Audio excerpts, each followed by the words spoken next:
Hola, bienvenido a nuestro canal de historias sabias. Disfruta mirando. Una enfermera viuda, madre de 5 hijos, en un acto de desesperación acogió a una anciana sin hogar para que cuidara de sus hijos mientras ella trabajaba en turnos dobles. Y apenas ella.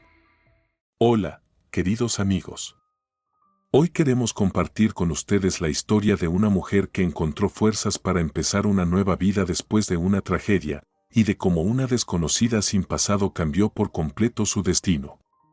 Mientras se sumergen en este relato, por favor cuéntenos en los comentarios desde donde nos están escuchando hoy. Que la geografía de nuestros corazones se despliegue junto con el destino de nuestra protagonista. Ahora sí, comienza la historia. La lluvia de octubre azotaba el rostro, se colaba por el cuello del abrigo, convirtiendo la fina chaqueta otoñal en una compresa helada. Carmen apretaba contra su pecho una bolsa con medicinas como si fuera el mayor de los tesoros.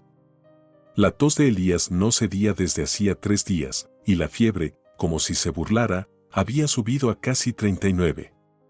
Los frascos, tubos y cajas de pastillas de la farmacia habían vaciado aún más el escaso presupuesto que quedaba hasta el próximo salario. En el aire flotaba una humedad gélida. No era aún niebla, pero ya tampoco era lluvia. Carmen se ajustó la chaqueta, notando brevemente que las costuras de la manga izquierda se habían vuelto a abrir. Esa chaqueta aún recordaba el invierno pasado y a Miguel. Entonces, al ver los desgastes en las mangas, él la abrazó y le susurró al oído. No te preocupes, Carmen, en primavera prometieron un bono. Te compraremos una nueva, con lentejuelas, como querías. Pero no la compraron.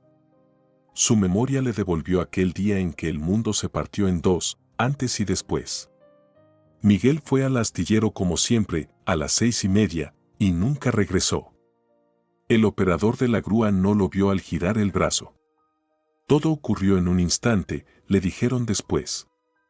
No sufrió, un consuelo débil para una viuda con 5 hijos.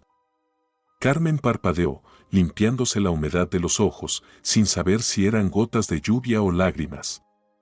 Los recuerdos la envolvieron, haciéndole olvidar por un momento el frío del anochecer otoñal. El Centro Cultural del Astillero, un grupo amateur tocando algo animado, y en el centro del salón él, elegante, con una sonrisa ligeramente pícara y un lunar sobre el labio superior. ¿Me permite este vals blanco?, le preguntó ella tímidamente, invitando al nuevo mecánico. Y luego vinieron 10 años de felicidad, 5 hijos y una casita en las afueras, donde Miguel había plantado, uno por uno, los manzanos con sus propias manos. Año tras año, retoño tras retoño. Un brusco claxon la devolvió al húmedo octubre de 2015. El móvil de pantalla rota vibró en el bolsillo de su chaqueta. La voz seria de Mateo, con tono de adulto. Mamá, ¿falta mucho? Elías llora. Le subió la fiebre. Ya le dimos té con miel como tú dijiste. Ya voy, hijo, ya voy. Pronto estaré en casa. Intentó sonar tranquila, aunque el corazón se le fue al suelo. La parada del autobús se perdía entre las sombras. Un farol amarillento iluminaba un cartel empapado por la lluvia. Dinero hasta el salario sin avales ni papeleo. Carmen sonrió con amargura.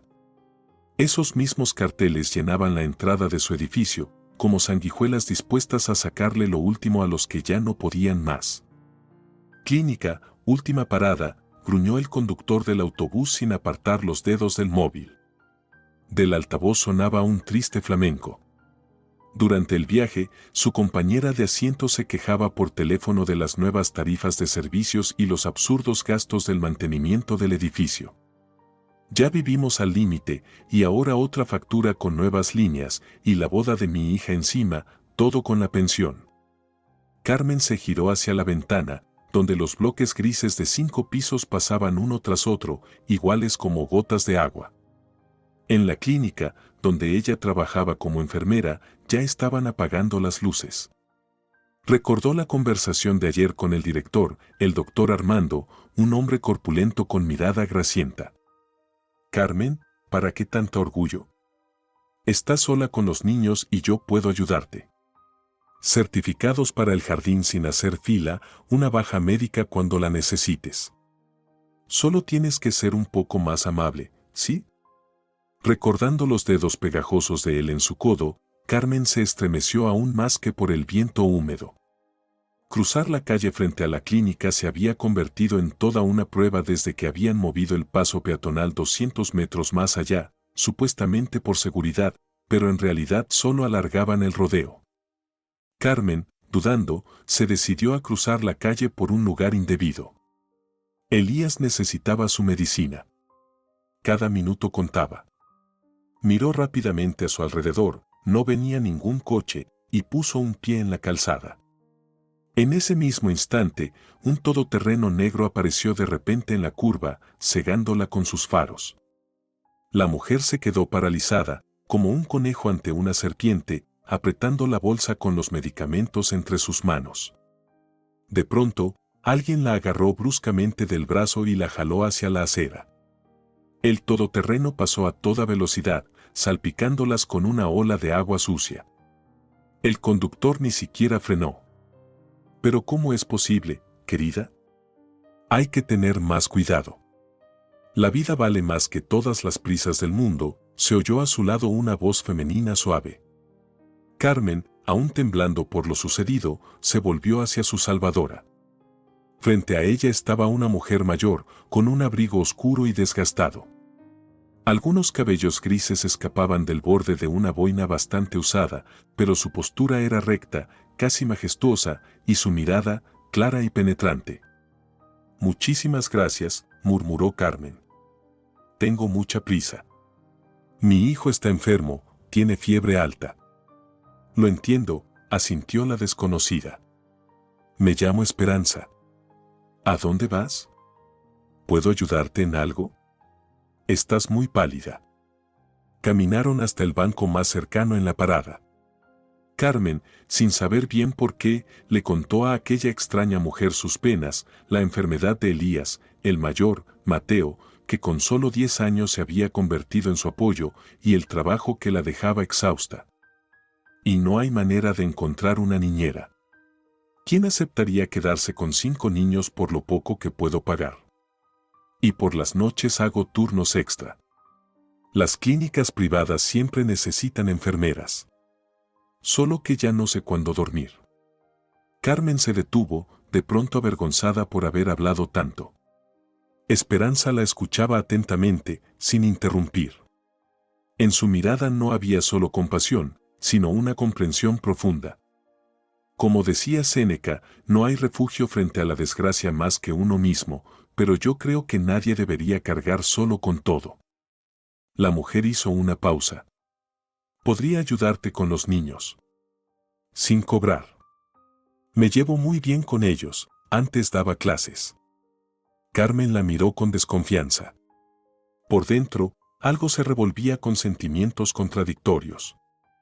Por un lado, una desconocida con ropa raída y de origen incierto. Por otro, algo en la postura y en el modo de hablar de Esperanza revelaba a una persona educada, culta. Y esos ojos, cansados, sí, pero tan claros y bondadosos. «No piense mal, no soy una estafadora», dijo Esperanza con una sonrisa, como si leyera sus pensamientos. «Solo estoy pasando un mal momento. Pero eso no significa que no pueda ayudar». Una voz interior le susurraba: «No te fíes de los desconocidos. Podría ser cualquiera». Pero otra voz, muy parecida a la de Miguel, decía: «Carmen, siempre supiste sentir a las personas con el corazón. Y esta vez también puedes hacerlo. Si quiere, puede venir conmigo. Así conoce a los niños». Las palabras salieron solas, como si tuvieran voluntad propia. El viejo edificio de 5 plantas las recibió con el olor de la infancia.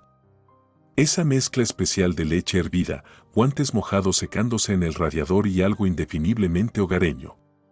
En el pasillo estrecho, los niños se arremolinaron alrededor de Esperanza, curiosos, cautelosos, pero animados al ver a su madre. «Mamá, ¿trajiste la medicina para Elías?», preguntó Natalia, de 8 años, estirando la mano hacia la bolsa. Un coche casi te atropella. Lo vi desde la ventana, gritó León, de 6, agitando su camión de juguete. Daniela, de 7 años, rodeó silenciosamente las piernas de su madre con los brazos. Desde la habitación asomó Mateo, delgado, con unos ojos grises pensativos que recordaban tanto a los de su padre. Mamá, le puse el paño húmedo a Elías y calenté el caldo, como me enseñaste, dijo. Carmen se sorprendió, aunque brevemente, de lo tranquilos que estaban los niños ante la presencia de una mujer desconocida en la casa. El pequeño departamento de 2 habitaciones brillaba de limpio, a pesar de la modestísima decoración. Estantes con libros que Miguel había construido con sus propias manos, dibujos infantiles en las paredes, una computadora con monitor grueso y una torre sobre un pequeño escritorio. Miguel la había comprado un año antes de su muerte, convencido de que el futuro estaba en esas máquinas. «Abuelita, ¿te vas a quedar mucho con nosotros?», preguntó de pronto León, tirando de la manga de Esperanza. Carmen iba a responder, pero Esperanza se agachó hasta quedar a la altura del niño y lo miró a los ojos. «¿Sabes, mi pequeño amigo, y si te cuento una historia? Una sobre Pulgarcito y cómo engañó al gigante. ¿Te gustan los cuentos?». El rostro del niño se iluminó. Carmen vio cómo también Daniela y Natalia se acercaban, interesadas. Incluso Mateo, fingiendo estar ocupado, prestaba atención con disimulo. «Pero primero, hay que darle la medicina al pequeño Elías», dijo Esperanza, mirando a Carmen. «Ve con él, nosotros nos encargamos de la cena». Más tarde, cuando Elías ya había tomado sus medicinas, la cena había sido servida, y los niños, cansados de tantos cuentos, se iban a dormir. Carmen se sorprendió con un pensamiento extraño. Esperanza parecía haber sido parte de su familia desde siempre. De forma natural y sin esfuerzo, había llenado ese vacío que quedó desde la partida de Miguel. «¿Se va a quedar?», preguntó Carmen en voz baja, mientras veía cómo la mujer mayor acomodaba con cuidado la manta sobre Elías.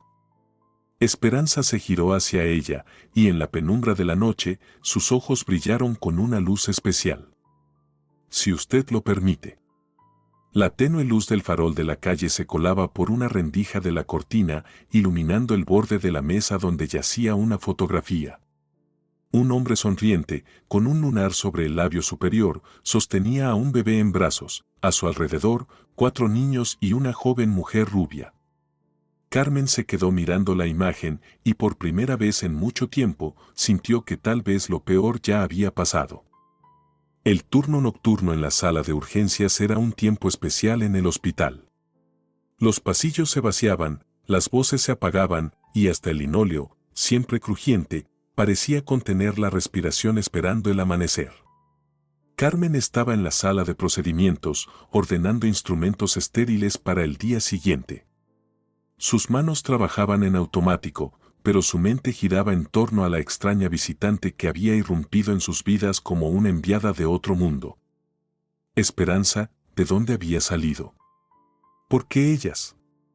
Las preguntas se amontonaban en la cabeza de Carmen, impidiéndole concentrarse.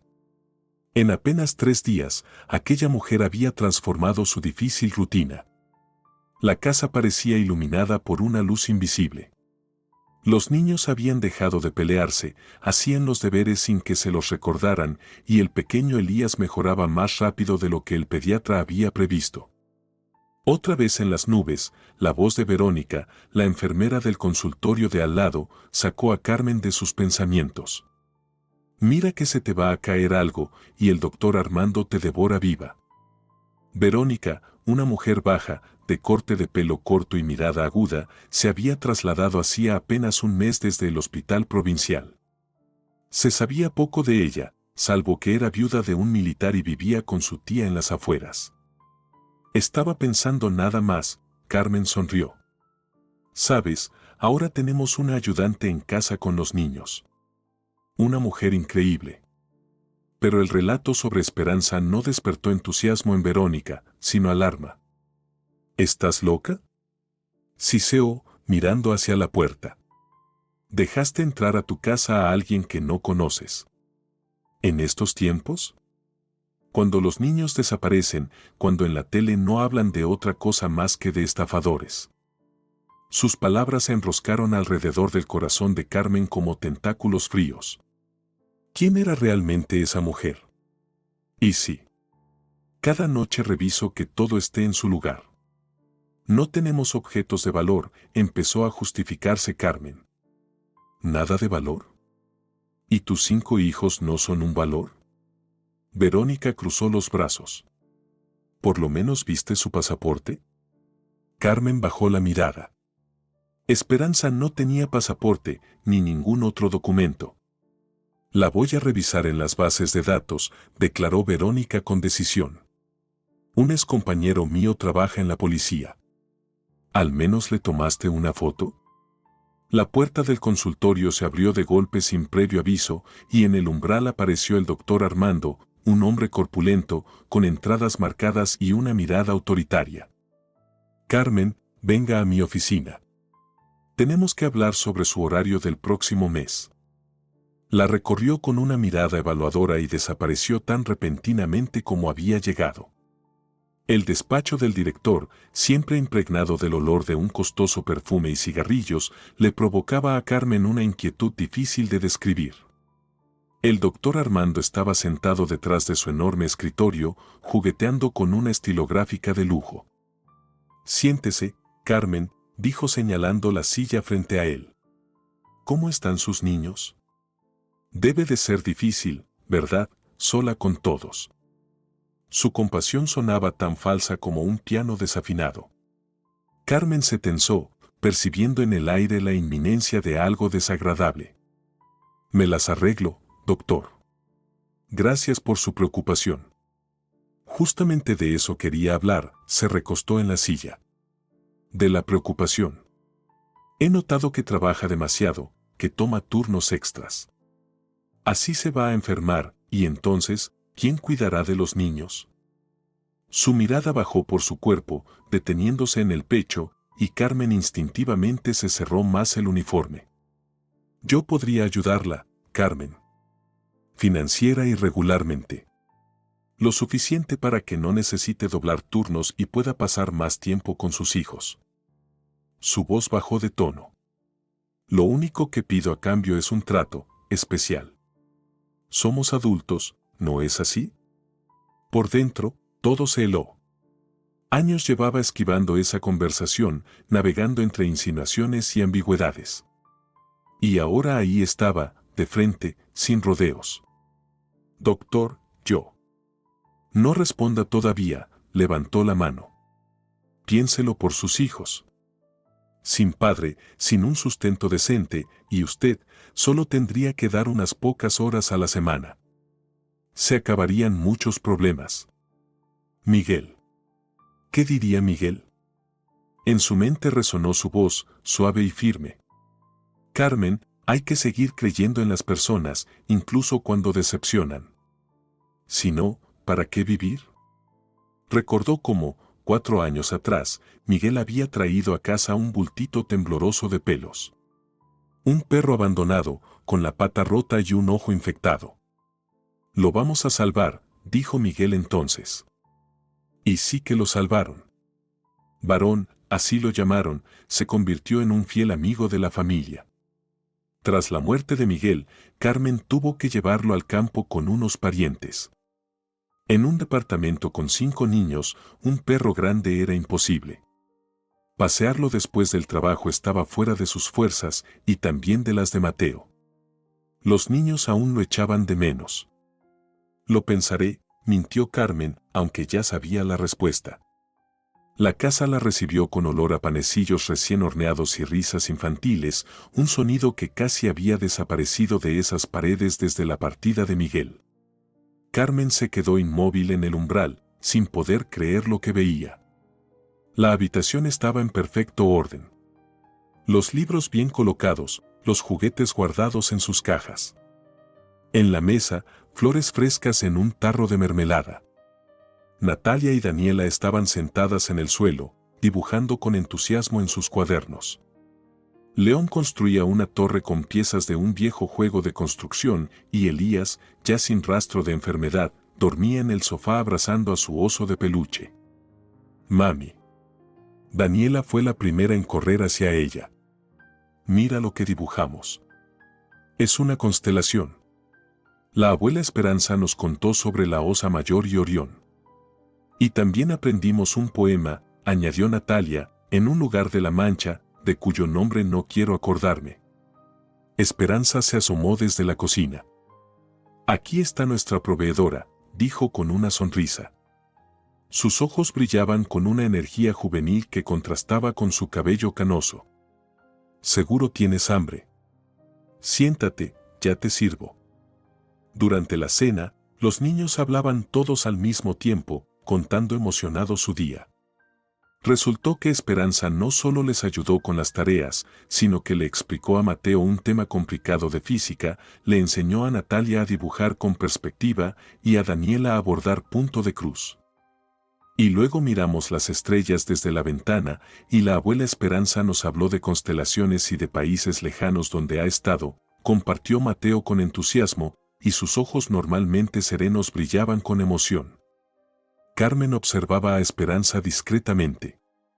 A pesar de su aspecto gastado y el cansancio evidente, en cada uno de sus gestos había una dignidad innata. Recitaba a Lorca y Machado de memoria, explicaba conceptos complejos con palabras sencillas y trataba a cada niño como si fuera la persona más importante del mundo.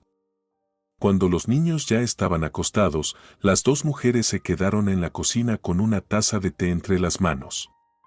Afuera, la lluvia de octubre susurraba contra los cristales, creando una sensación de aislamiento y calma.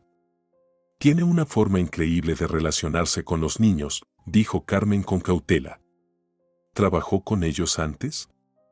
Esperanza miraba pensativa por la ventana, como si buscara respuestas entre las gotas. ¿Sabe?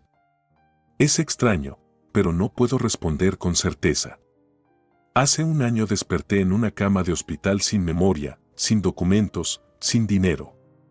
Solo recuerdo mi nombre y algunos fragmentos del pasado, como pedazos de espejo donde ves partes, pero no el conjunto. La historia que contó sonaba como una pesadilla. Después del hospital, la dejaron ir con una mínima ayuda. Los servicios sociales no tenían recursos. La policía se desentendió de una anciana sin identidad. Incluso entre los sin techo, fue traicionada, le robaron sus últimas pertenencias.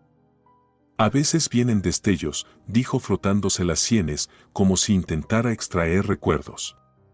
El instituto pedagógico, aulas llenas de rostros jóvenes. Un salón de clases donde hablo sobre Lorca y Cela. Y un niño, mi hijo. Creció entre libros, siempre escuchaba con entusiasmo las historias del pasado. Vamos a encontrar a su familia, afirmó Carmen con una decisión que la sorprendió. Aquí en la ciudad vive Simón, un historiador local. Trabaja en búsquedas de personas desaparecidas. Mañana mismo lo llamaré. Hablaron largo rato aquella noche sobre literatura, crianza y esperanza. Carmen se dio cuenta, con asombro, de que le contaba a Esperanza cosas que había callado durante años, el miedo a no poder con los hijos, la añoranza por Miguel. Mamá. Se oyó de repente. La voz suave de Mateo interrumpió su conversación. El niño estaba de pie en la puerta de la cocina, con una mano en el pecho. Su rostro estaba más blanco que las calorías. Me duele aquí, y me cuesta respirar. Carmen se levantó de un salto y abrazó a su hijo. Solo entonces notó lo pálido que estaba, con ojeras azuladas y los labios secos y agrietados. ¿Desde cuándo te pasa esto?, preguntó, repasando mentalmente los síntomas de todas las enfermedades infantiles que conocía. Desde hace 1 o 2 semanas, confesó Mateo. No quería preocuparte. Ya tienes bastantes cosas. Algo se rompió dentro de ella. Su hijo estaba sufriendo en silencio para no añadirle más carga. Con solo 10 años, ya cargaba con un peso que no le correspondía. Mañana mismo vamos al médico, dijo Carmen con firmeza, abrazándolo más fuerte. Y sin rechistar. Esperanza los observaba en silencio. En su mirada se leía una mezcla de inquietud y determinación, como si ya supiera que se avecinaban nuevas pruebas y estuviera lista para enfrentarlas con todo. El pasillo del hospital parecía interminable. Carmen apretaba con fuerza la manito húmeda de Mateo, forzando una sonrisa, aunque por dentro todo se le encogía con un presentimiento oscuro. Las paredes, pintadas de un verde pálido deslucido, conservaban las huellas de miles de manos, esquinas gastadas hasta el ladrillo, manchas opacas a la altura de los hombros, marcas de camillas. A lo largo del pasillo, interminables filas de personas compartían el mismo gesto de ansiedad. «Mamá, ¿falta mucho?». Mateo trataba de sonar animado, pero las profundas ojeras delataban su agotamiento. «Ya falta poco, hijo», mintió Carmen, sabiendo que en los hospitales el poco puede estirarse hasta el infinito, como el tiempo en un agujero negro. Ya habían pasado el primer chequeo, entregado análisis, hecho un ECG. Ahora esperaban turno para la ecografía cardíaca. Solo había un aparato para toda la unidad de cardiología infantil, y la agenda estaba llena por una semana. Solo gracias a su condición de personal sanitario, Carmen había logrado meter a Mateo en la lista del día. «Toma», le dijo, entregándole una botella de agua, mientras revisaba la carpeta médica, que ya contenía varias nuevas hojas con resultados. Lo que leía le dejaba un frío helado en el pecho. García, para ecografía, llamó una enfermera, y Carmen dio un respingo como si la hubieran golpeado. La sala de ecografía los recibió en penumbra, con el zumbido bajo de los aparatos como telón de fondo. Tras la consola se sentaba una mujer mayor, con mechones grises escapando bajo el gorro médico. «Desvístete hasta la cintura y acuéstate», le ordenó a Mateo, sin apenas entonación. Sus manos, cubiertas de venas marcadas, se movían con destreza sobre el pecho del niño, mientras sus ojos no se despegaban de la pantalla donde latía y vibraba el pequeño corazón de su hijo. A veces fruncía el ceño, a veces se detenía en un punto más de lo normal, murmurando para sí cosas ininteligibles. «No me gusta esa válvula», dijo al fin, dejando el transductor a un lado. «Se lo mostraré a la doctora Zenaida. Ella decidirá». Durante la siguiente hora los trasladaron de un consultorio a otro como si fueran una pelota de tenis. Finalmente, los llamaron al despacho de la cardióloga. La doctora Zenaida, una mujer corpulenta de cabello corto y mirada penetrante, estaba sentada tras un escritorio cubierto de papeles. En la pared detrás de ella colgaba un viejo póster con la anatomía del corazón, junto a un calendario nuevo con el logo de una farmacéutica. «¿Tuvo fiebre reumática?», preguntó sin preámbulos, hojeando los informes. «Sí, a los 6 años», asintió Carmen. «Fue leve. Se curó rápido».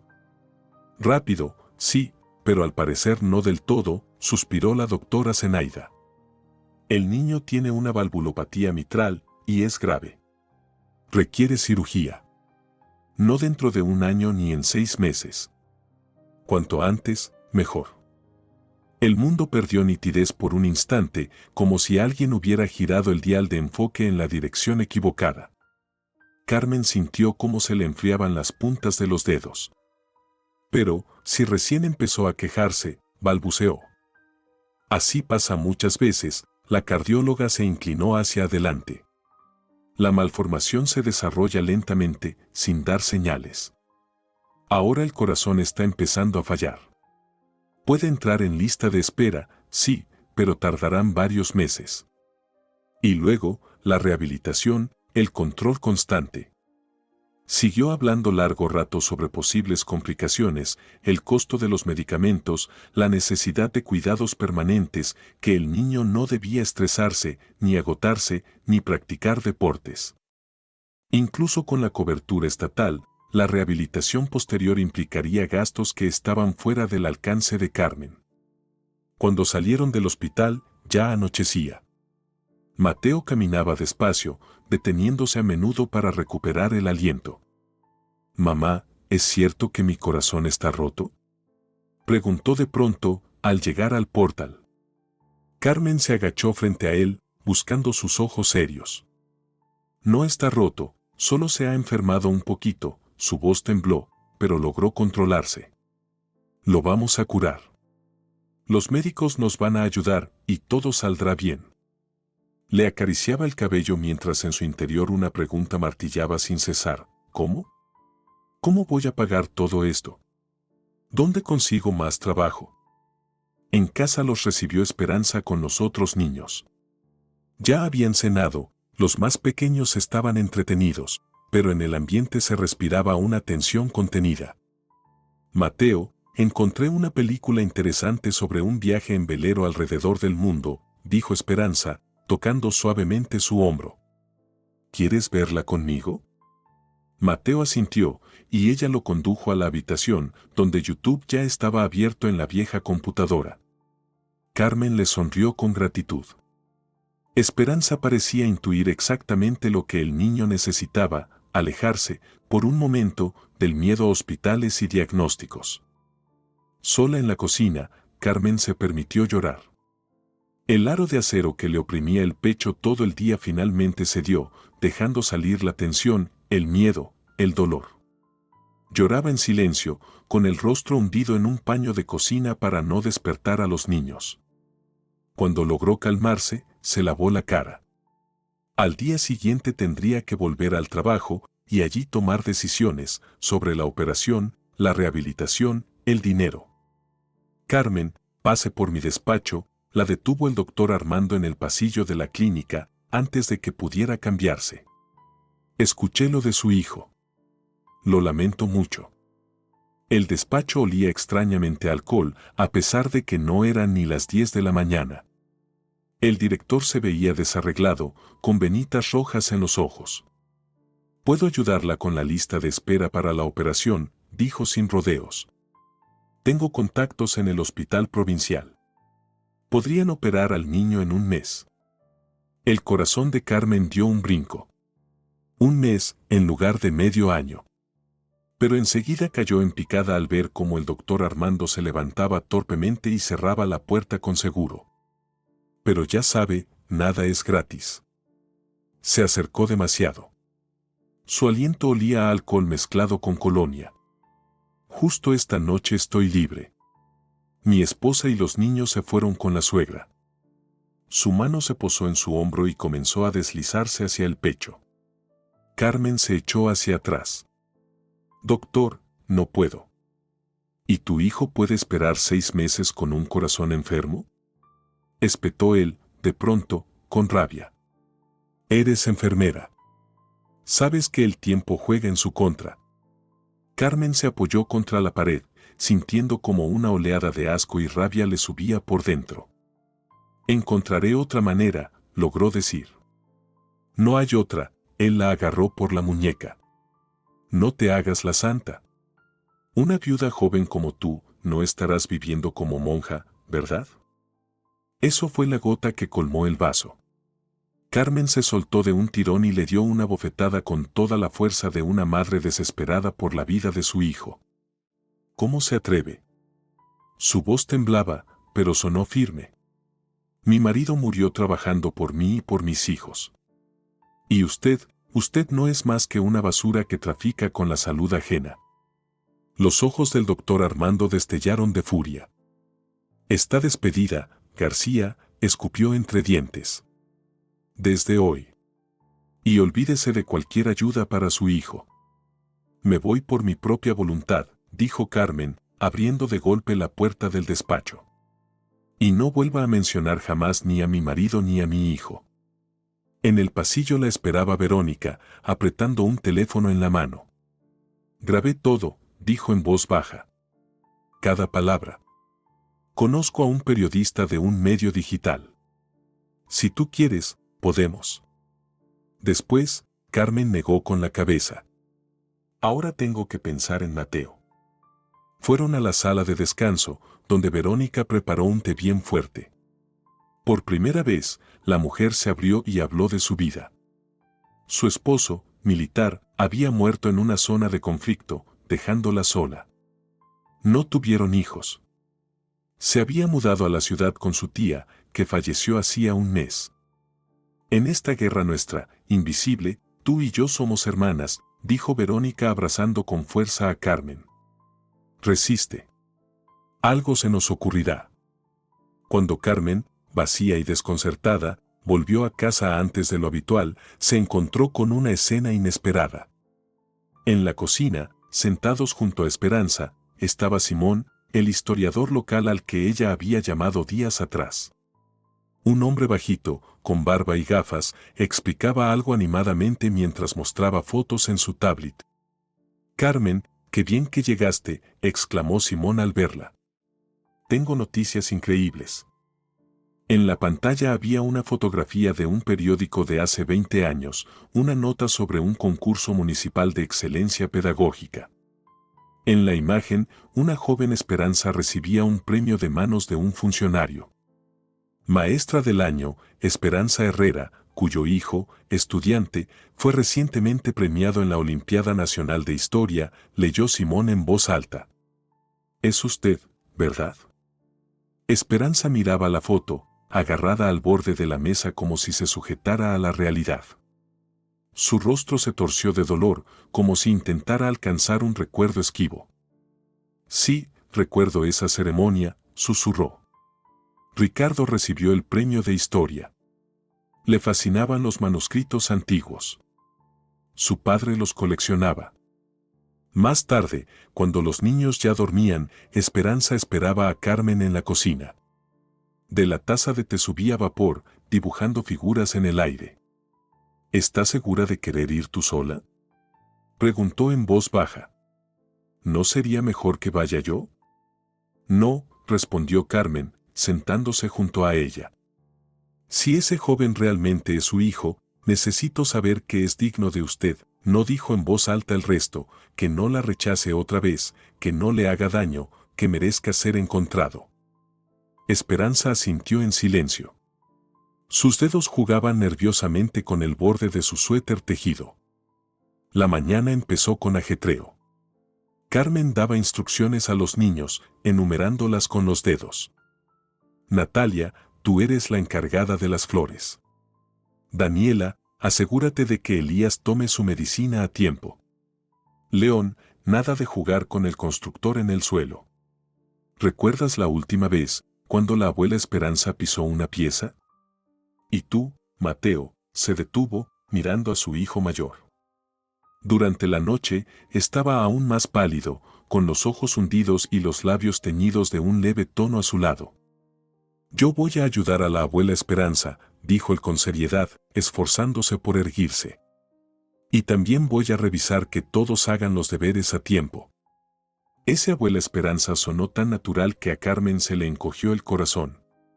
¿Estaría haciendo lo correcto al salir en busca de la familia de una mujer que, en tan poco tiempo, se había convertido en un verdadero pilar para ellos? ¿Y si ese viaje destruía el frágil equilibrio que habían logrado construir? El autobús hacia la ciudad vecina, a 40 kilómetros, iba abarrotado. Carmen logró abrirse paso y se sentó al fondo, entre una mujer corpulenta con bolsas pesadas y un hombre malhumorado con overol de trabajo. El interior olía a ropa mojada, colonia barata y algo frito que la pasajera del asiento delantero empezaba a sacar de una bolsa. Por la ventana desfilaban paisajes monótonos, campos grises, árboles desnudos, un cielo encapotado del que caía una llovizna helada, ni lluvia, ni niebla, sino algo intermedio que borraba los contornos del mundo. A ratos pasaban casas torcidas, granjas abandonadas, vestigios de una época en la que esas tierras alimentaban a toda la región. Carmen apoyó la frente en el cristal frío, observando cómo las gotas de humedad trazaban caminos sinuosos, uniéndose y separándose, como destinos humanos. ¿Cuántas veces su vida había dado giros bruscos? La muerte de Miguel, la enfermedad de Mateo, la aparición de Esperanza, la pérdida del trabajo. ¿Y ahora este Ricardo?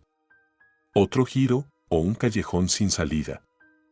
El conductor encendió la radio y el autobús se llenó de quejumbrosas coplas de flamenco sobre amores desdichados y destinos rotos.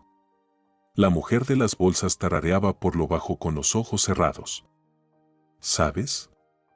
Después de cada desgracia en la vida, viene una suerte, dijo, al notar la mirada de Carmen.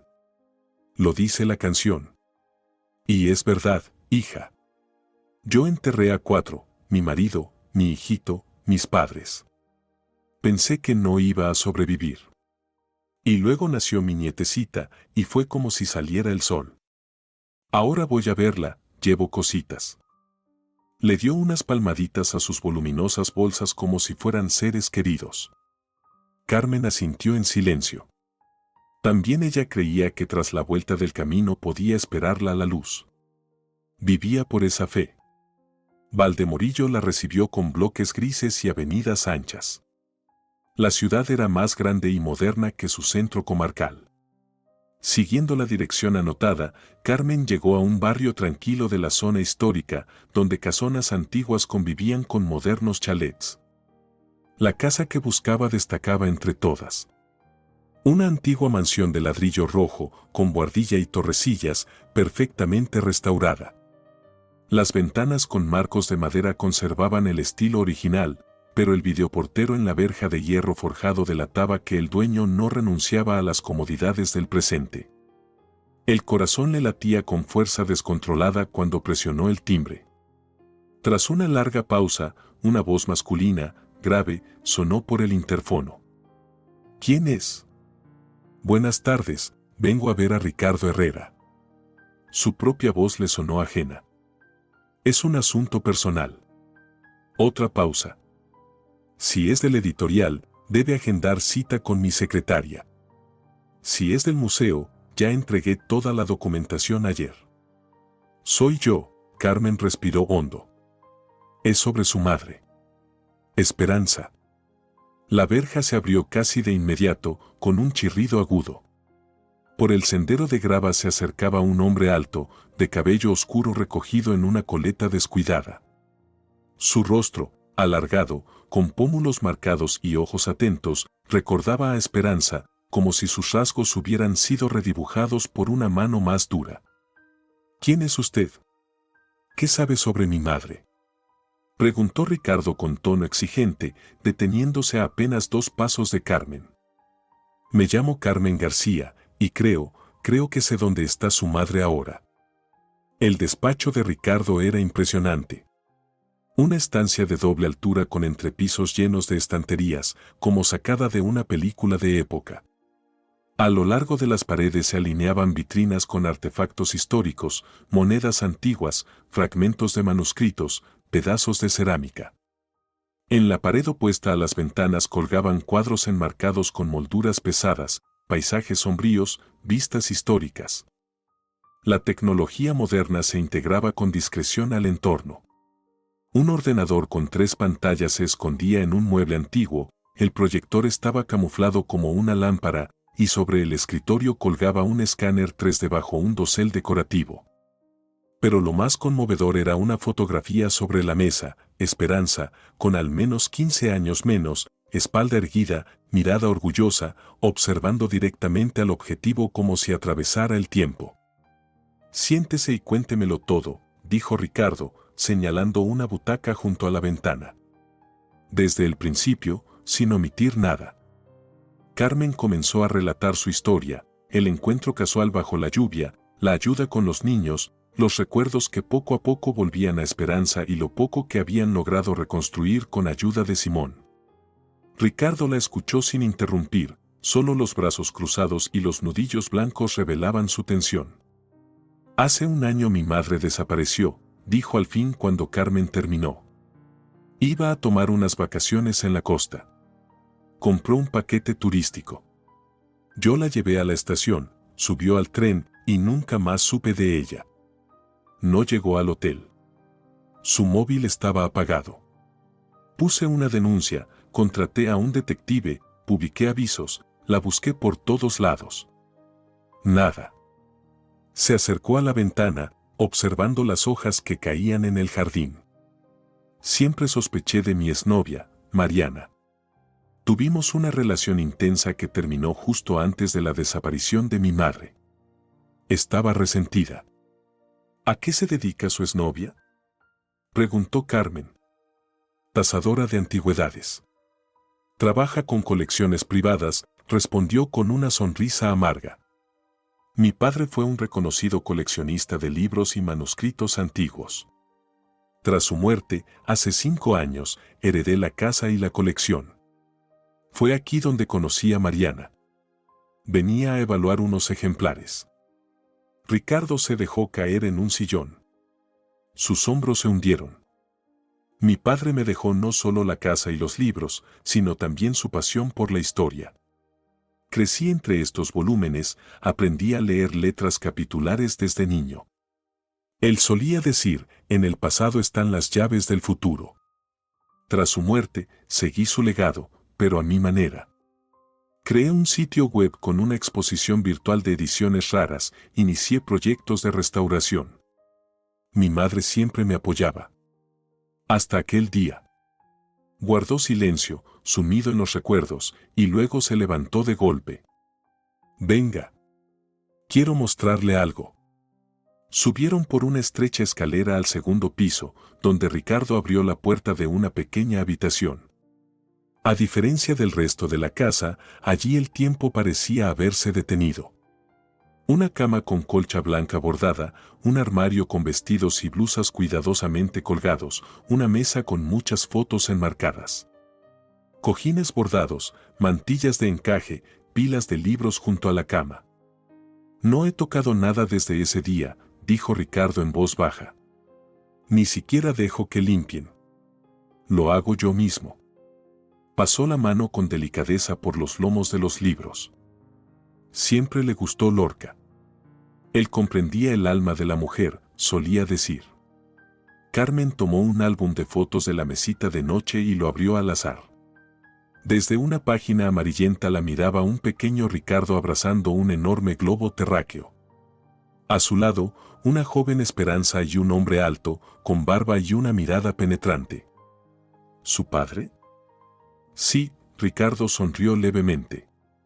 Ignacio, profesor universitario, especialista en manuscritos antiguos. Conoció a mamá cuando ella aún era estudiante, en una clase sobre historia de la cultura. Vivieron juntos 30 años. Murió de un infarto, sentado en su escritorio. Carmen cerró el álbum. Era momento de la pregunta principal. ¿Vendrá conmigo a verla? Voy contigo. Ahora mismo.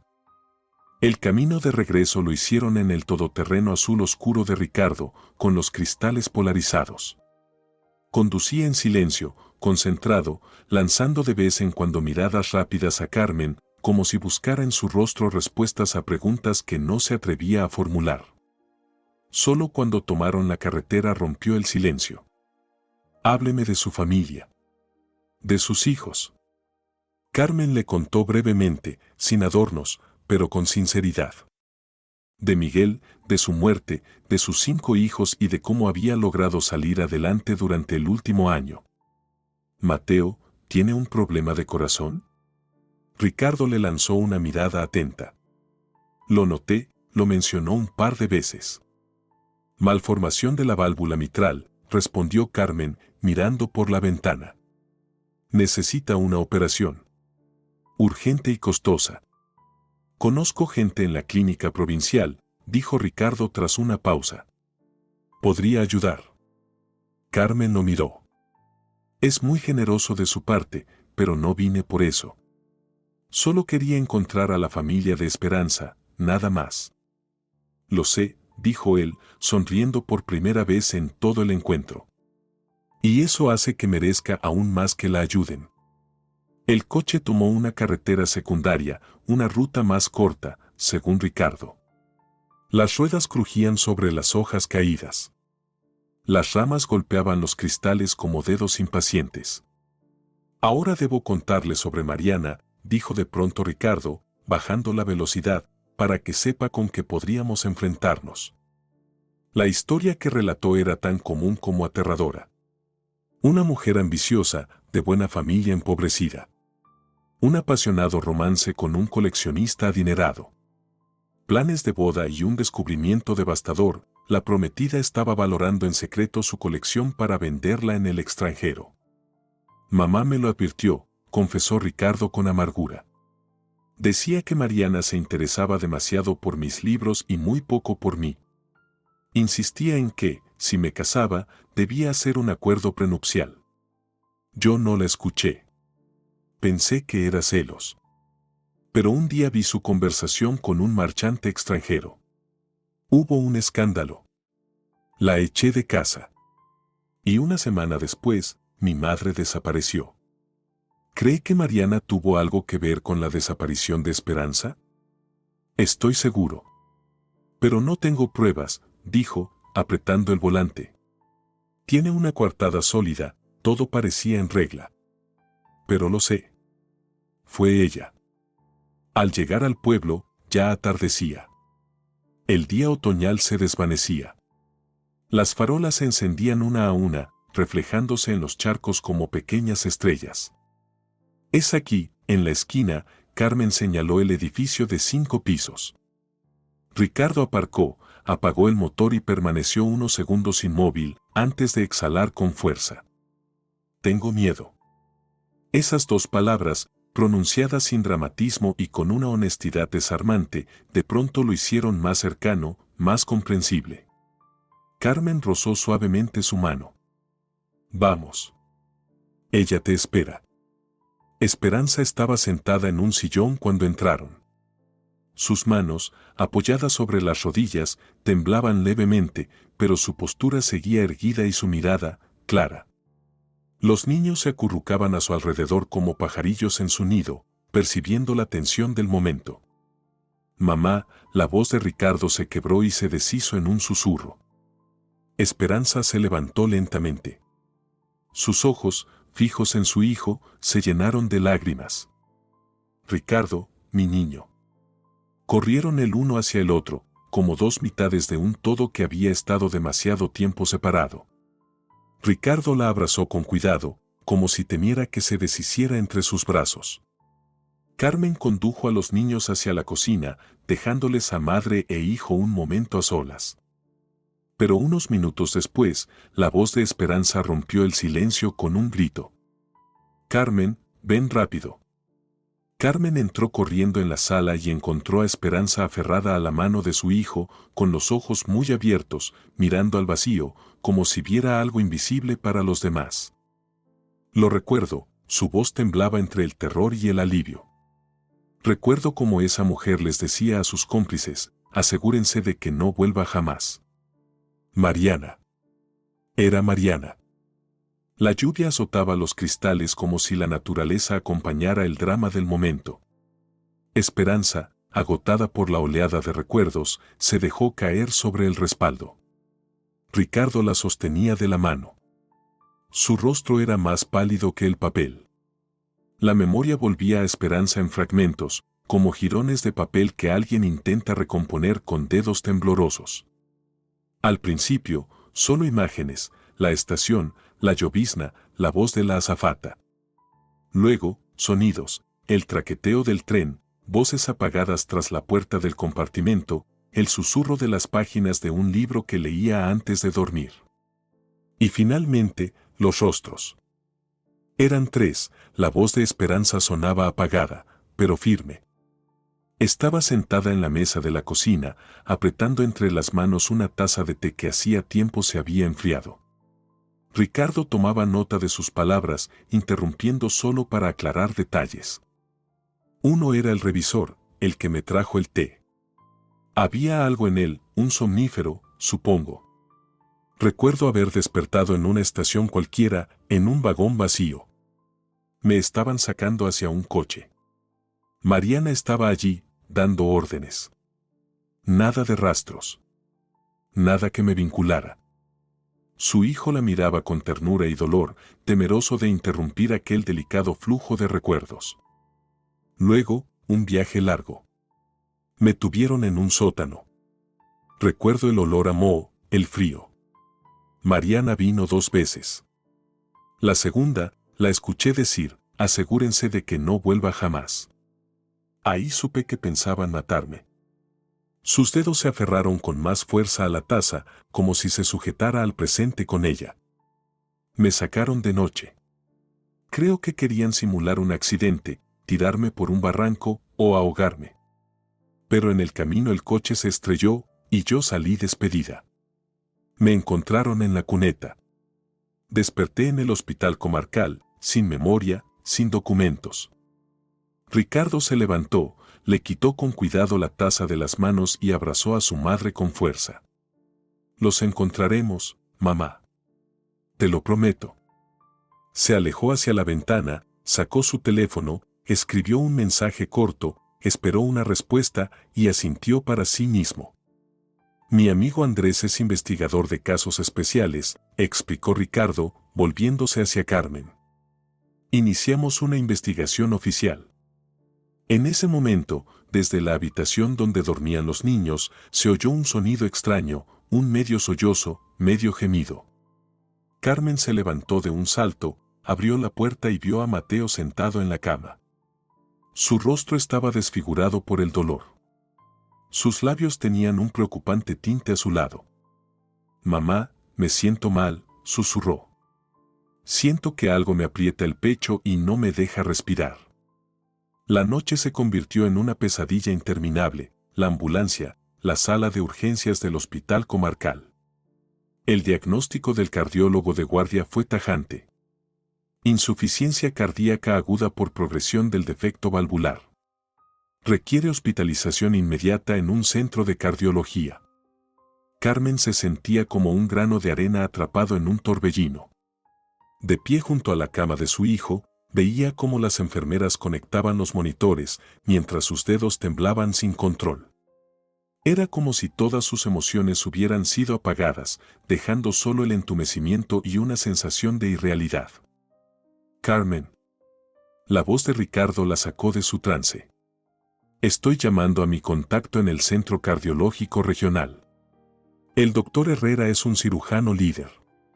Tiene conexiones con clínicas federales. Vamos a organizar el traslado de Mateo en cuanto se estabilice. Ella lo miró con ojos vacíos.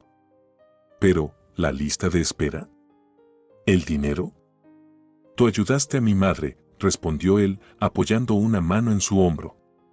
Ahora me toca ayudarte a ti.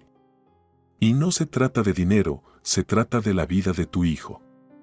El Centro Cardiológico Regional era otro mundo comparado con el hospital comarcal, pasillos luminosos, equipos modernos, personal impecablemente uniformado. Pero para Carmen todo eso ya no importaba. Solo veía el rostro de Mateo sobre la almohada blanca del hospital. El doctor Herrera, un hombre bajo y delgado, con mirada penetrante bajo espesas cejas, examinó durante largo rato los resultados y discutió con sus colegas. Podemos incluir a Mateo en un estudio clínico sobre cirugía mínimamente invasiva de válvulas cardíacas en niños, dijo finalmente. Eso nos permitiría operarlo en los próximos días y garantizar un seguimiento postoperatorio completo. Pero deben entender, es una operación compleja y existen riesgos. Carmen firmaba los papeles con movimientos mecánicos, como si observara desde fuera su propia mano trazando rúbricas sobre documentos llenos de términos médicos, consentimiento para la operación, para participar en el estudio, para transfusión en caso de necesidad.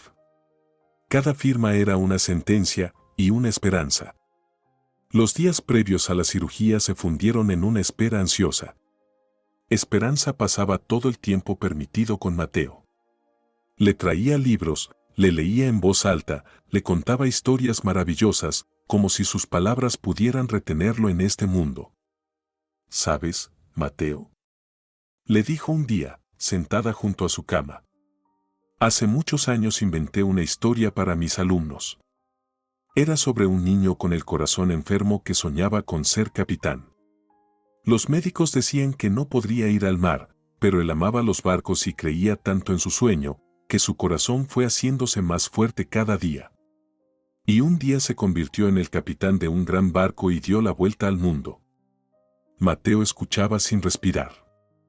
Sus ojos, aunque agotados, brillaban con fiebre y determinación. Yo también seré un capitán valiente, abuela Esperanza, susurró, apretando su mano. Lo prometo. La noche antes de la operación, Carmen no cerró los ojos. Se quedó junto a la cama de su hijo, escuchando su respiración, el pitido de los monitores, el rumor del pasillo. Recordaba la primera sonrisa de Mateo, sus primeros pasos, su letra infantil en los cuadernos, las flores de azahar en su pelo tras jugar en el jardín. Todo su mundo se había reducido a esa habitación, a ese frágil cuerpo en la cama. Por la mañana, se llevaron a Mateo al quirófano. Carmen, Esperanza y Ricardo se quedaron en el pasillo, condenados a una espera angustiosa. El reloj en la pared parecía moverse más lento, como si se burlara de la impaciencia humana. La operación durará al menos 4 horas, dijo Ricardo en voz baja. Vamos a la cafetería, tomamos un té. Pero Carmen no podía moverse. Permanecía sentada, aferrada al borde del banco, contando los latidos de su corazón como si cada uno de ellos pudiera sostener el corazón de su hijo, allá, detrás de las puertas del quirófano. Ricardo se sentó a su lado. Pasaron varios minutos en silencio, cada uno inmerso en sus pensamientos. Nunca pensé que sufriría tanto por un niño al que apenas conozco desde hace unos días, murmuró él al fin. Pero Mateo, en él hay tanta vida, tanta voluntad. Se parece a su padre, la voz de Carmen se quebró. Igual de terco, igual de decidido. Miguel decía, va a ser un verdadero marinero.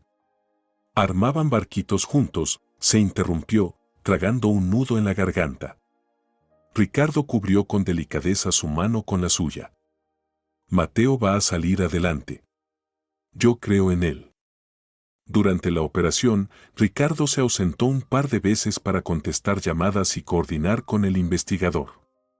Al regresar, informaba brevemente sobre el avance del caso. Encontraron imágenes de las cámaras de la estación. Ya tenemos la pista de uno de los secuestradores. Están preparando la orden de arresto para Mariana. Pero todas esas noticias pasaban como un eco distante para Carmen. Solo reaccionó cuando apareció el doctor Herrera en el pasillo. Se incorporó al instante, buscando su rostro cansado como si fuera un espejo de su destino. La operación fue un éxito, anunció el cirujano, quitándose la cofia. Hicimos una plastia de la válvula y colocamos un anillo de soporte. Mateo está en cuidados intensivos, pero el pronóstico es favorable. Carmen no supo cómo acabó en el suelo.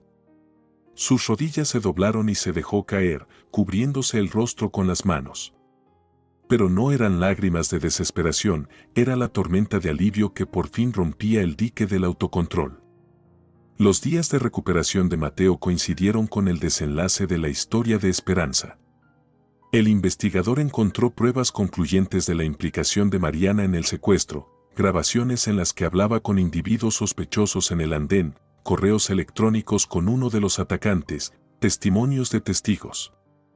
Arrestaron a Mariana en su oficina, una mujer impresionante, de ojos fríos y maquillaje impecable, demasiado sorprendida para oponer resistencia. Ricardo estuvo presente durante el interrogatorio cuando Mariana empezó a confesar.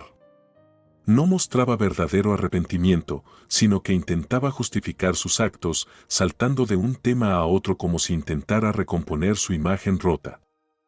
Usted no lo entiende, le decía al investigador, arreglándose nerviosamente el cabello. Mi familia tuvo una hacienda, una colección de arte. Todo se perdió en los años 90. Mi padre no lo soportó, cayó en el alcohol. Mi madre murió enferma, sin dinero para el tratamiento. Yo juré recuperar lo que nos pertenecía por derecho. Ricardo, tras el cristal, no sentía odio, sino una extraña sensación de vacío. Aquella mujer que una vez amó se había transformado en una desconocida, con el rostro distorsionado por la codicia.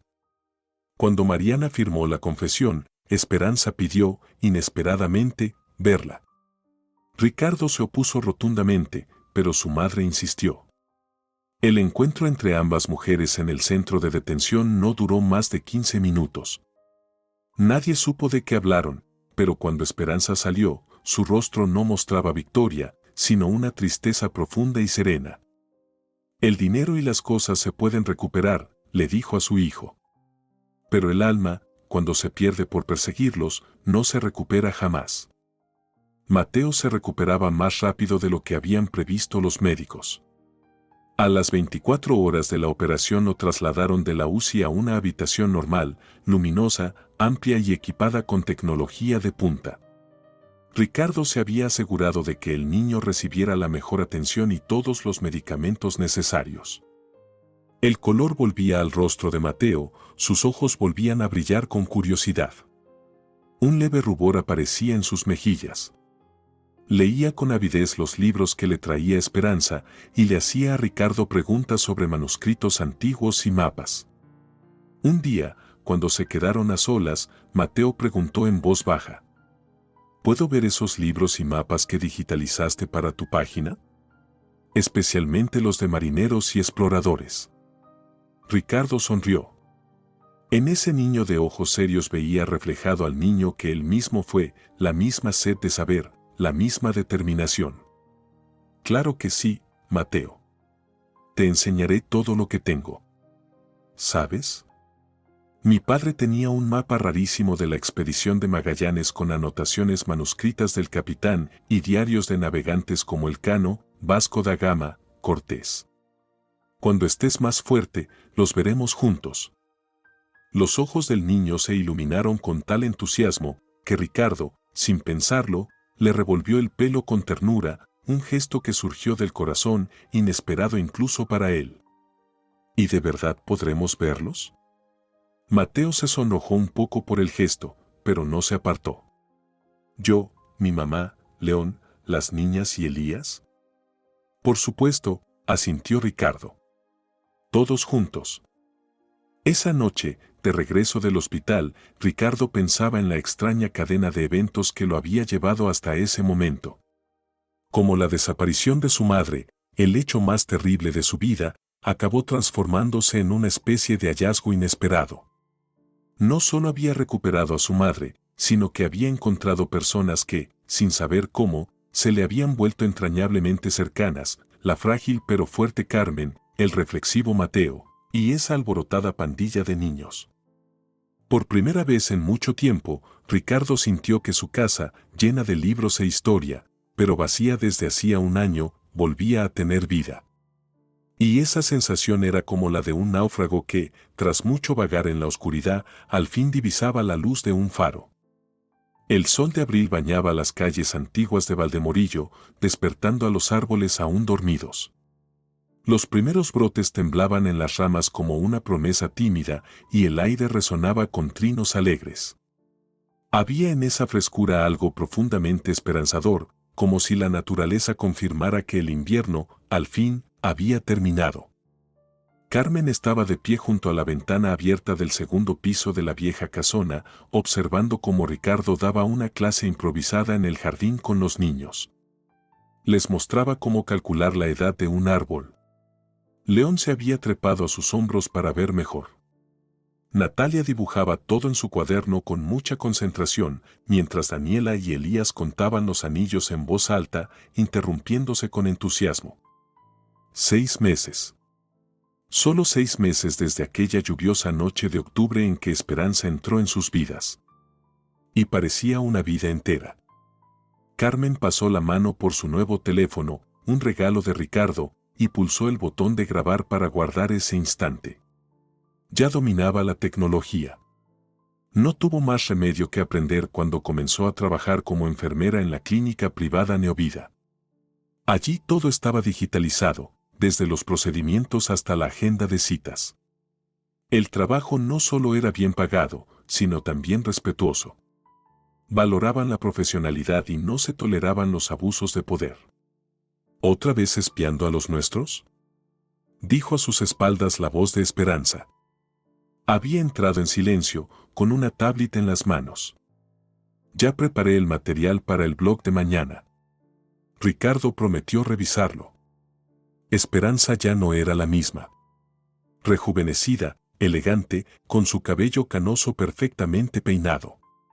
Su memoria había regresado por completo, y con ella su fuerza interior. Ahora dirigía un blog literario muy seguido, donde compartía métodos pedagógicos desarrollados a lo largo de sus años como profesora. Sorprendentemente, en una era de pensamiento superficial, su enfoque pausado y profundo sobre la literatura había conquistado a muchos jóvenes docentes. No espío, contemplo, sonrió Carmen. Aún me sorprende ver lo bien que Ricardo se lleva con los niños. Miguel era un hombre de fábrica. Nunca tuvo paciencia para explicar cosas así. Mencionar a Miguel ya no dolía como antes, era más bien una tristeza suave, como una vieja cicatriz que duele cuando cambia el tiempo, pero que ya no sangra. Su recuerdo vivía en un rincón especial del corazón, un espacio que nadie ocupaba, pero que tampoco impedía seguir adelante. Fue en febrero, cuando los niños ya se habían adaptado a la nueva casa, que Ricardo propuso crear un álbum de fotos digital en memoria de Miguel. Todos juntos digitalizaron fotografías antiguas, grabaron recuerdos y reunieron testimonios en video de quienes lo conocieron. Para que los niños nunca olviden a su padre, decía Ricardo. Él, criado con respeto por la historia, entendía mejor que muchos la importancia de preservar la memoria. Carmen, ¿crees que estamos haciendo lo correcto?, preguntó de pronto Esperanza, dejando a un lado la tablet. Tú, yo, Ricardo, los niños, juntos. En esa pregunta había tantos significados que Carmen tardó en encontrar una respuesta. Recordó un encuentro reciente en el centro comercial al que había llevado a los niños el fin de semana. Entre vitrinas brillantes y compradores apresurados, se topó casi de frente con el doctor Armando. Se veía envejecido, demacrado, con la mirada apagada. Carmen sonrió con torpeza, intentando aparentar alegría. ¿Cómo estás? ¿Y los niños? Escuché que operaron a Mateo. Lamento mucho lo que pasó entre nosotros. Tal vez podríamos tomar un café, hablar. Carmen lo miró sin odio, solo con un leve asombro por su propia calma. No, doctor. El café lo tomo con amigos, no con quien intentó aprovecharse de la desesperación ajena. Que tenga buen día. Y se marchó, de la mano de Daniela y Elías, sintiendo a su espalda su mirada. No era de rencor, era una mirada triste, vencida. Una semana después, Verónica le contó que, tras la publicación del artículo en el medio digital, varias enfermeras más presentaron denuncias por acoso y el doctor Armando fue apartado de su cargo. A veces la vida hace justicia por sí sola, le escribió Verónica en un mensaje. ¿Sabes, Esperanza?, respondió por fin Carmen, volviendo al tema. Hubo un momento en el que pensé que mi vida se había acabado. Que no habría más alegría, ni luz. Solo seguir tirando del carro por los niños, día tras día, sin fuerzas. Y luego llegaste tú, después Ricardo, y de repente el mundo pareció más amplio, más amable de lo que creía. Me di cuenta de que la ayuda puede venir de personas desconocidas, que el rescate puede surgir de un encuentro casual. Creo que esa es la respuesta. Esperanza asintió en silencio. Tras ella quedaban el olvido, la traición, el miedo, pero había logrado conservar su fe en lo bueno. Y esa fe fue recompensada, como si la vida quisiera premiar su resistencia. Desde el jardín se oyó la voz entusiasta de Mateo. Mamá, mamá, mira lo que encontramos. El niño estaba de pie en el sendero del jardín, agitando un pequeño objeto brillante. Sus mejillas estaban sonrojadas y sus ojos chispeaban con una alegría traviesa. No quedaba ni rastro de la reciente enfermedad. La operación había sido un éxito y, según los médicos, con los cuidados adecuados llevaría una vida completamente normal. Aquí había un tesoro enterrado. Una moneda de verdad, antigua. Ricardo dice que tiene más de 100 años. Mateo había cambiado en esos 6 meses, más maduro, más serio, pero sin perder su entusiasmo infantil. Gracias a Ricardo, se había apasionado por la historia, sobre todo por los viajes marítimos y los grandes descubrimientos. Incluso había empezado un pequeño videoblog sobre barcos y navegantes. Lo hacía con timidez y torpeza, pero con tanto entusiasmo que ya había reunido a varios seguidores, niños igual de curiosos y soñadores. «Ya voy», gritó Carmen, sonriendo. Abajo la esperaba Ricardo, con una pequeña pala de jardín en la mano, manchada de tierra, pero con el rostro iluminado por una felicidad serena que nacía de lo más profundo. «Estábamos preparando un nuevo parterre, y León encontró la moneda», explicó Ricardo. «Ahora todos están convencidos de que la casa está construida sobre un tesoro pirata. Me temo que van a desenterrar todo el jardín». Sus miradas se cruzaron y Carmen sintió ese calor familiar que se le extendía por el pecho. Su relación avanzaba despacio, con cautela, como si ambos temieran espantar una felicidad inesperada. Sin declaraciones, sin promesas, solo una confianza creciente, día tras día, y esa serena certeza de ser aceptado y comprendido.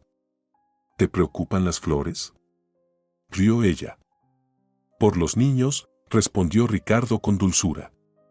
«No quiero que se decepcionen al descubrir que no es un doblón de la perla negra, sino solo una vieja moneda de cobre». Esa noche, cuando los más pequeños ya dormían, bajaron al río cercano. Ricardo, Carmen y Mateo, que había conseguido un permiso especial para quedarse despierto hasta tarde. El niño llevaba consigo un barquito, una pequeña maqueta de velero que había hecho con Miguel tiempo atrás.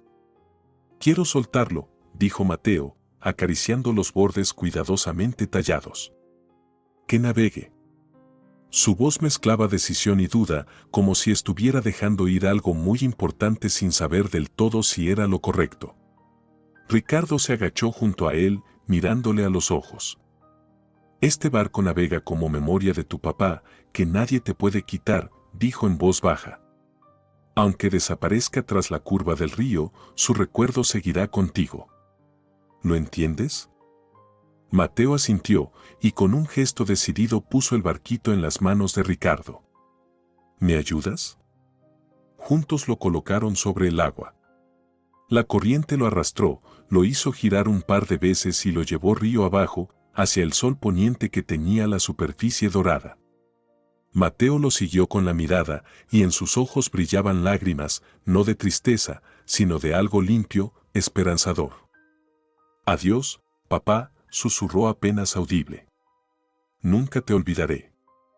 Carmen abrazó fuerte a su hijo, sin esconder sus propias lágrimas.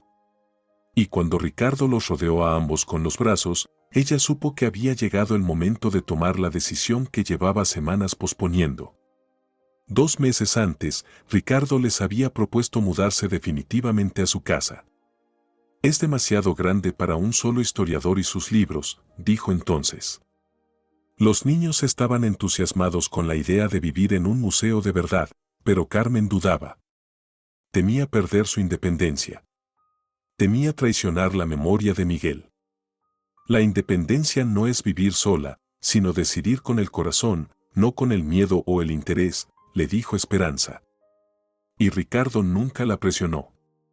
La historia nos enseña que las estructuras más fuertes se construyen sin prisa, comentó con esa suavidad suya que despertaba en ella un olvidado sentimiento de protección. Y ahora, mirando el barquito desaparecer río abajo, Carmen entendió que había llegado el momento de un nuevo viaje. Miguel no querría que ella se quedara sola en la orilla, temerosa de subir al nuevo barco. «Acepto», dijo en voz baja, girándose hacia Ricardo. «Nos mudamos para siempre». Ese otoño, cuando los arces del jardín se vistieron de oro púrpura, todos se reunieron en el antiguo caserón alrededor de una gran mesa. La cena familiar se había vuelto una tradición, cada viernes, sin excepción, para repasar la semana, compartir novedades o simplemente estar juntos. Esperanza recitaba sus viejos poemas, rescatados de un archivo digital. Versos conmovedores sobre el hogar, la patria, los valores eternos que resisten al tiempo. Mateo mostraba con orgullo en su tablet su nuevo proyecto de video sobre barcos, ahora más profesional, con imágenes de archivo que Ricardo lo había ayudado a encontrar. Natalia había colgado en las paredes sus dibujos, paisajes en acuarela y retratos de la familia, sorprendentemente precisos para su edad. Daniela, que había descubierto un talento musical, canturreaba una canción que había aprendido en el coro escolar. León y Elías revoloteaban debajo de la mesa, pero se calmaron enseguida bajo la mirada severa de Esperanza. Carmen los observaba, a sus hijos, a Esperanza, quien se había convertido en una verdadera madre, también para ella, a Ricardo, cuya mano descansaba con naturalidad sobre su hombro, y pensaba en lo extraña que puede ser la vida. Como de una tragedia puede brotar una nueva felicidad, como sobre los escombros de lo destruido se puede construir un nuevo hogar, más fuerte, más firme que el anterior. Recordaba aquella tarde de octubre, cuando casi fue atropellada por un coche, cuando una mujer desconocida con un abrigo gastado la salvó en un paso de peatones. Casualidad, destino, ya no importaba. Lo importante era que tuvo el valor de aceptar esa ayuda, de dejar entrar a nuevas personas en su vida, de creer que después de la noche más oscura, siempre llega el amanecer. Mateo atrapó su mirada desde el otro lado de la mesa y le sonrió con una expresión abierta, luminosa, como solía sonreír Miguel. En esa sonrisa estaba toda su vida, el pasado y el futuro, todo por lo que valía la pena luchar y seguir adelante. Fuera, la lluvia otoñal susurraba en las ventanas, igual que un año atrás. Pero ahora no era un frío hostil, sino un recordatorio acogedor del calor del hogar. La felicidad a veces llega sola, de la forma más inesperada, y lo más importante es saber recibirla, pensaba Carmen, contemplando a su nueva familia. Saber abrir la puerta cuando el destino llama, aunque a veces ese llamado suene como un golpe de tormenta. Si te ha gustado la historia, por favor, dale un me gusta y suscríbete al canal.